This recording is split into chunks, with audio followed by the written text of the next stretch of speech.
Hello guys, welcome to my channel Rajesh, మీ తెలుగు యాత్రికుడు. ఇవాళ వచ్చేసి మనం శ్రీశైలంలో ఉన్నటువంటి పాతాళ గంగను అయితే చూడబోతున్నామండి. ఈ పాతాళ గంగకు మనం రోప్వేలో అయితే వెళ్ళబోతున్నాము. అలాగే ఈ పాతాళ గంగలో మనం బోటింగ్ని కూడా ఎక్స్పీరియన్స్ చేయబోతున్నామండి. ఇక ఈ పాతాళ గంగలో ఎక్స్ప్లోర్ చేస్తూ మనం 2 టాపిక్ల గురించి అయితే డిస్కస్ చేయబోతున్నాము. అది వచ్చేసి ఈ పాతాళ గంగలో నీరు ఎందుకు పచ్చగా ఉన్నాయని చెప్పేసి, ఇంకొకటి ఈ పాతాళ గంగలో సజీవంగా ఉన్న నంది ఉంది అని అంటున్నారు. ఇంతకు ఆ నంది ఇక్కడికి ఎలా వచ్చింది, అసలు ఆ నంది పేరు ఏంటి అన్న ఈ 2 విషయాల గురించి మనం అయితే డిస్కస్ చేయబోతున్నాము. వీడియో ఎప్పటిలాగా చాలా ఎక్సలెంట్గా ఉండబోతుందండి. వీడియోని ఎక్కడ స్కిప్ చేయకుండా చూడండి. ఇక ఆలస్యం చేయకుండా వీడియోలోకి అయితే వెళ్దాం పదండి.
హలో గైస్, ప్రజెంట్ మనం శ్రీశైలంలో ఉన్నటువంటి నంది సర్కిల్ దగ్గర అయితే ఉన్నామండి.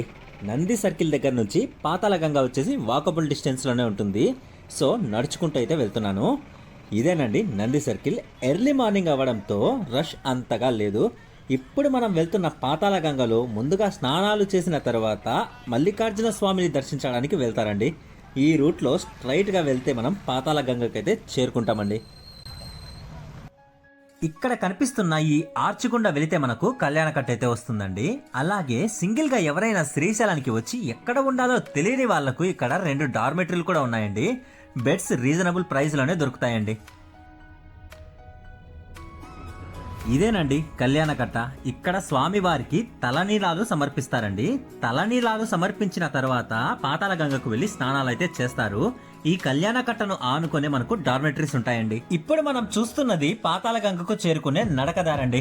నియర్లీ 700 స్టెప్స్ అయితే దిగాల్సి ఉంటుంది. దిగడం చాలా సింపుల్ గా దిగచ్చు, కానీ ఎక్కడం కాస్త కష్టం అండి. బట్ మనం అప్ అండ్ డౌన్ వచ్చేసి రోప్వేలో అయితే వెళ్తున్నామండి. ఆ గంగాదేవిని నాతో పాటు మీరు కూడా దర్శించండి. ప్రెజెంట్ నా బ్యాక్గ్రౌండ్ లో కనపడుతున్న లొకేషన్ నుంచి పాతాళ గంగకు నడుచుకుంటూ అయితే వెళ్తారు. మనం ఈ డైరెక్షన్ లో వెళ్తే రోప్వేకి అయితే వెళ్తామండి. Let's go.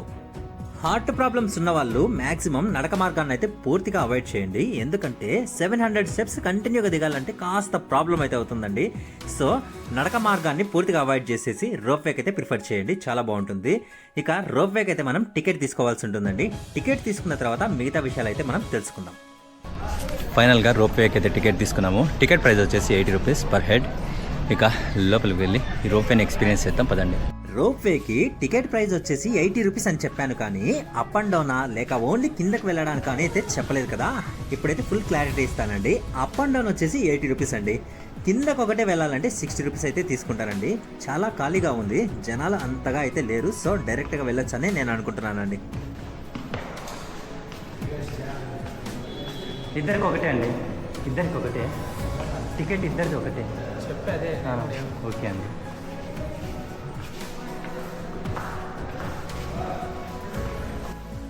ఇదంతా రోప్వేకి సంబంధించిన మిషన్స్ అండి.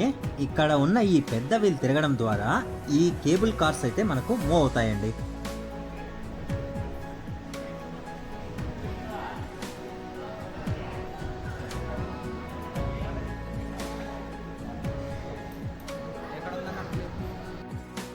నెక్స్ట్ వచ్చే కేబుల్ కార్స్లో మనం ట్రావెల్ చేద్దాము.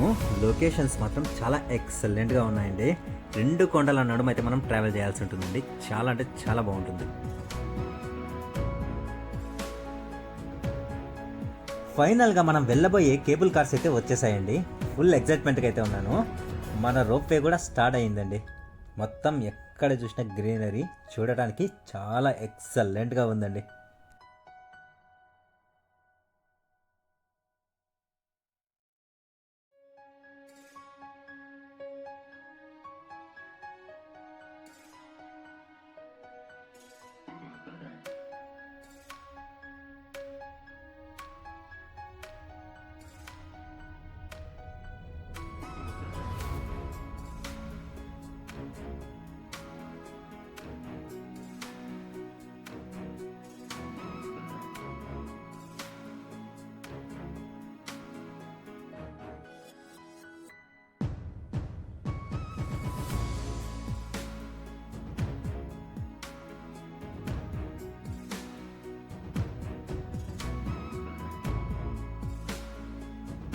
మనం దిగగానే కింద నుంచి పైకి వెళ్ళడానికి రెడీగా అయితే ఉన్నారండి. విత్ ఇన్ 4 to 5 minutesలో మనం కిందకి వచ్చేసామండి. అస్సలు వచ్చినట్లు కూడా నాకు అనిపించలేదు. మొత్తానికి మాత్రం చాలా బాగుందండి.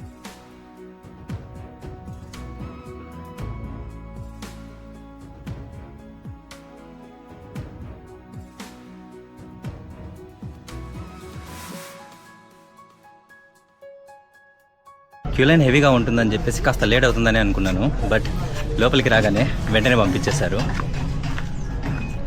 చాలా స్పీడ్గా వచ్చేసాం కిందికి. ఇక్కడ నుంచి నడుచుకుంటూ కాస్త ముందుకు వెళ్తే మనం పాతాళ గంగకైతే చేరుకుంటామండి. కింద మొత్తం చూసుకొని బోటింగ్కి అయితే వెళ్తామండి. ఈ బోటింగ్ చాలా ఎక్సలెంట్గా ఉంటుందని అయితే చెబుతున్నారు. 2 కొండల నడుమ మరువలేని ప్రయాణం అని అయితే చెప్తున్నారండి. సో మనం ఇవాళ ఈ బోటింగ్ని కూడా ఎక్స్పీరియన్స్ అయితే చేయబోతున్నామండి. ఇప్పుడు మనం చూస్తున్నదే పాతాళ గంగ అండి. ఈ కృష్ణా నదిలో స్నానాలు ఆచరించినట్లయితే మనకు ఉన్న రోగాలు తొలగిపోతాయని భక్తుల ప్రగాఢ నమ్మకం అండి. బట్ ఇక్కడికి వచ్చిన భక్తులకు ఒక చిన్న రిక్వెస్ట్ అండి. Please avoid plastic, shampoo and soap అండి. ఇక్కడ చాలా చోట్ల క్లియర్గా మెన్షన్ చేశారు సోప్ని, షాంపూని అసలు యూజ్ చేయొద్దండి అని. బట్ భక్తజనాలు ఊరుకుంటారా? ఏ పని చేయొద్దని అంటారో ఆ పని కంపల్సరీగా చేసి తీరుతారండి. సోప్ని ఇష్టం వచ్చినట్లు యూజ్ చేసేస్తున్నారు. యూజ్ చేసింది కాకుండా ఇష్టం వచ్చినట్లు మెట్ల మీద పాడేస్తున్నారండి. అలాగనే షాంపూకి వచ్చిన ప్లాస్టిక్ కవర్స్ని ఇష్టం వచ్చినట్లు పాడేస్తున్నారండి. సో ఈ విషయాన్ని అయితే మాత్రం గుర్తుంచుకోండి. ప్లాస్టిక్ని పూర్తిగా అవాయిడ్ చేయండి. అలాగనే సోప్ అండ్ షాంపూని కూడా పూర్తిగా అవాయిడ్ చేయండి. చాలు. ఇక్కడకు వచ్చిన వారు బోటింగ్ని ఫుల్ ఎంజాయ్ చేస్తున్నారండి. ఈ పాతాళ గంగ దగ్గర నుండి అక్క మహాదేవి గుహలకు కూడా మనకు బోట్స్ అయితే అవైలబుల్లో ఉంటాయి. టికెట్ ప్రైస్ నియర్లీ 700 రూపీస్ అయితే ఉంటుందండి. వెళ్ళడానికి 2 hours, రావడానికి 2 hours అయితే టైం పడుతుంది. ఈ శ్రీశైలం సిరీస్లోనే మీకు అక్క మహాదేవి గుహలను కూడా చూపిస్తానండి. ప్రజెంట్ అయితే మనం జస్ట్ అలా బోట్లో విహారానికి వెళ్దాం పదండి. జస్ట్ ఒక 15 to 20 minutes అయితే తిప్పుతారండి. టికెట్ ప్రైస్ వచ్చేసి 80 రూపీస్ అండి.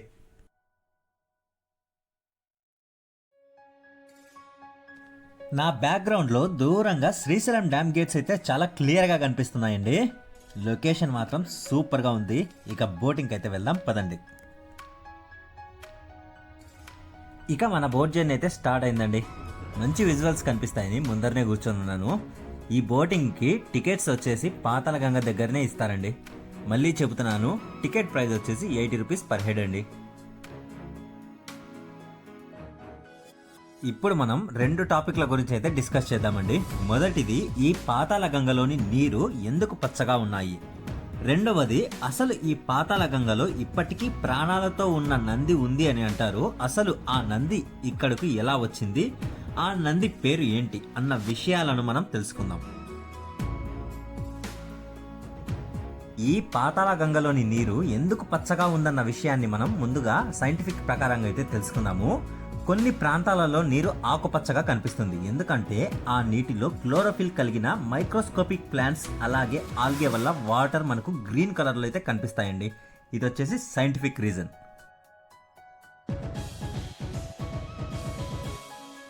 మా బోట్లో జనాలు మాత్రం ఫుల్గా ఎంజాయ్ చేస్తున్నారండి. వాళ్ళు ఒకటే కాదులేండి, నేను కూడా ఫుల్గా ఎంజాయ్ చేస్తున్నాను. ప్రతి ఒక్కరూ ఈ అందమైన జర్నీని వాళ్ళ మొబైల్స్లో క్యాప్చర్ చేస్తున్నారండి.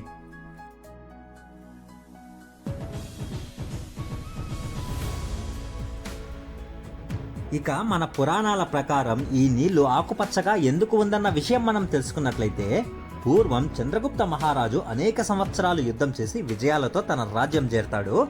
అంతఃపురంలో అందరి ఆడవారితో పాటు ఆ రాజుగారి కూతురు కూడా ఉంటుంది. కానీ ఆ రాజుకు అక్కడ ఉన్నది తన కూతురని తెలియక ఆమెను ఇష్టపడతాడు. కొన్ని రోజులకు ఆమె అతని కూతురని తెలుస్తుంది. అలా తెలిసినా కూడా ఆమెను ఇష్టపడటము అలాగే ఇబ్బంది పెట్టడం చేస్తాడు. ఇక ఇక్కడ ఉండడం మంచిది కాదని ఆమె ఇంటి నుంచి పారిపోయి శ్రీశైలం అరణ్యంకి వచ్చి చేరుతుంది. ఇక ఇక్కడి నుంచి ఎక్కడికి వెళ్ళాలో ఏం చేయాలో పాలుపోక పరమశివుడిని అనుగ్రహించమని తపస్సు చేస్తుంది. అక్కడికి కూడా చంద్రగుప్తుడు వచ్చి ఆమెను బలవంతంగా తీసుకువెళ్లే ప్రయత్నం చేస్తాడు. ఇదంతా చూసిన ఆ పరమశివుడు తన భక్తురాలిని కాపాడటానికి ఆ పరమశివుడు ప్రత్యక్షమవుతాడు. అలా ప్రత్యక్షమై ఆ భక్తురాలిని ఆ ప్రతాపరుద్రుడి నుంచి కాపాడి ఆ రాజుకు ఒక శాపాన్ని అయితే విధిస్తాడు. నీవు ఈ పాతాళ గంగలో పచ్చలబండవై పడి ఉండు అని ఆ పరమశివుడు ప్రతాపరుద్రుడిని అయితే శపిస్తాడు. ఆపై ఆ రాజు తాను చేసిన తప్పును తెలుసుకొని ఆ పరమశివుడిని క్షమించమని వేడుకుంటాడు. అలా వేడుకోగా ఆ పరమశివుడు ఈ శాపానికి విరుగుడైతే చెప్తాడు. శ్రీ మహావిష్ణువు కలియుగంలో అవతరిస్తాడు. ఆ అవతార పురుషుడు స్నానానికై పాతాళ గంగలో దిగిన నాడు నీకు శాప విమోచన కలుగుతుందని మహేశ్వరుడు సెలవిస్తాడు. అందుకే శ్రీశైలంలోని నీరు ఎప్పుడు పచ్చగా ఉంటుందండి.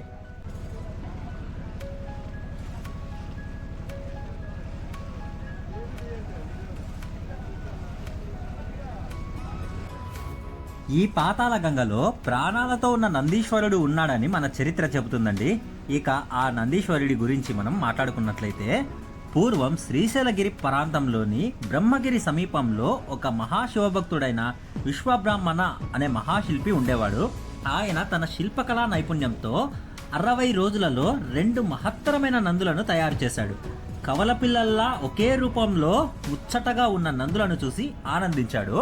కానీ అతని మనసులో ఒకటే ఆలోచన, ఈ నందులను శ్రీశైలానికి ఎలా చేర్చాలి, మధ్యలో పాతాళ గంగను ఎలా దాటాలి అని ఆలోచిస్తూ అలా నిద్రలోకి జారుకున్నాడు. అలా నిద్రలోకి జారుకున్న అతడికి ఆ పరమశివుడు కలలో కనిపించి, భక్త, నీ సంకల్పం మహత్తరమైనది, నీ శ్రమ ఫలించింది. ఇదిగో ఈ పలుపు తాళ్లను తీసుకొని నందుల మెడలో తగిలించి వెనుతిరిగి చూడకుండా శ్రీశైలం చేరుకో అని అన్నాడు. వెంటనే ఆ భక్తుడు ఉలిక్కిపడి నిద్రలో నుంచి లేచి చూడగా ఎదురుగా పలుపు తాళ్ళైతే కనిపించాయి. సంతోషంతో ఉక్కిరి బిక్కిరై ఆ పలుపు తాళ్లను నందుల మెడలో తగిలించాడు. ఇక తాళ్లను చేతపట్టి శ్రీశైలానికి బయలుదేరాడు. తెల్లవారుజామున పాతాళ గంగకైతే చేరుకున్నాడు. అలాగే కృష్ణానదిని దాటసాగాడు. నీటిలో కొంత దూరం వెళ్ళగా 2వ ఒడ్డుకు చేరబోతున్నాడు. ఆ సమయంలో ఒక నంది అతని ముందు వస్తుంది, మరొకటి వెనుక వస్తుంది. వెనుక వస్తున్న నంది యొక్క కాలు నీళ్ళలోని రాళ్ల మధ్య ఇరుక్కొని అది రావటం మానేసింది. నంది ఎందుకు రావటం లేదు అని కాస్త వెనక్కి తిరిగి చూశాడు. వెంటనే కాలు పైకి లాక్కుంటున్న నంది చైతన్యం కోల్పోయి మళ్ళీ శిలలాగా అయితే మారిపోయింది. శిల్పి చేసేది ఏమీ లేక ఆ నందిని అక్కడే వదిలేసి ఒక నందితోనే శ్రీశైలం చేరాడు. ఇప్పుడు శ్రీశైలంలో ఉన్న శనగల బసవన్న వచ్చేసి ఆ శిల్పి తయారు చేసింది అని చెబుతారు. రాళ్ల మధ్య నుంచి కాళ్ళను పైకి లాక్కుంటూ శిలగా మారిపోయిన నందిని ఉబ్బలి బసవన్నగా పిలుస్తారండి. శ్రీశైలం ప్రాజెక్టు వల్ల పాతాళ గంగలో మునిగిపోయిన నంది 700 అడుగుల లోతులో నీటిలో ఇప్పటికీ ఉందని చెబుతున్నారండి. ఇది మన పాతాళ గంగలో ఉన్నటువంటి నంది యొక్క చరిత్ర అండి.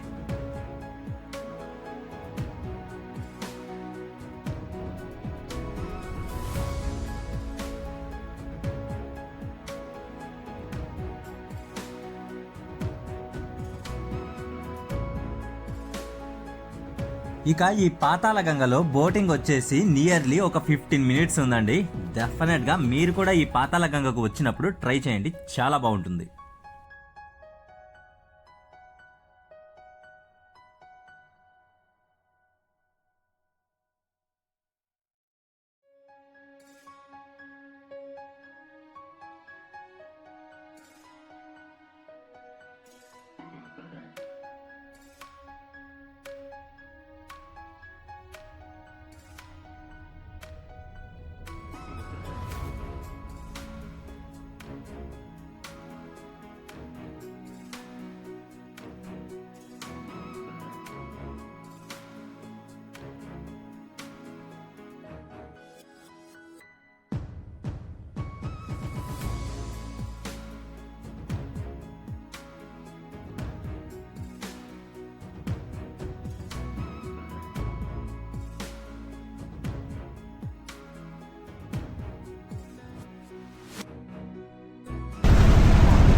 ఐ హోప్ నా ఈ వీడియో మీకు నచ్చిందనే నేను అనుకుంటున్నాను. నచ్చినట్లయితే don't forget to like, share, subscribe. సరికొత్త వీడియోతో మళ్ళీ కలుద్దాం. Until then, bye bye.